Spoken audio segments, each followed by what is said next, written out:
Hemen salamlar. Bugün Silivri'ye geldim Mustang Ranch'e at minmeye. Burada kızıl at varmış. Hiç kim minip görmediği, minip bilmediği. Şunu minip görkez hemen sizlere. Göresizler kanday boladı. Burada Seyis, Bratişkan var, Nariman. Şunun yanına geldim. Kızıl at var dedi. Hiç kimeye mindiren yok dedi. Minip görkez bizlere. Uyan bir yan.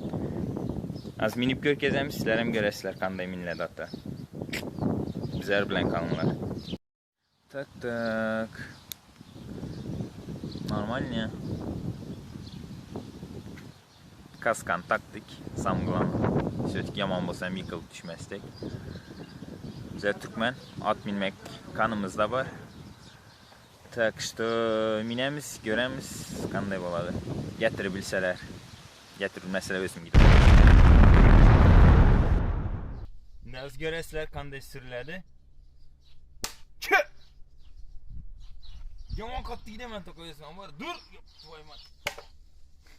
Ha! Ese! Ese!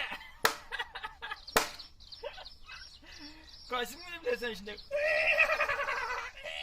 Dur yap vay man. Karaç at binmeye şöyle gelip bilesler. Nariman'ın adresi at binmeyen tek adresi.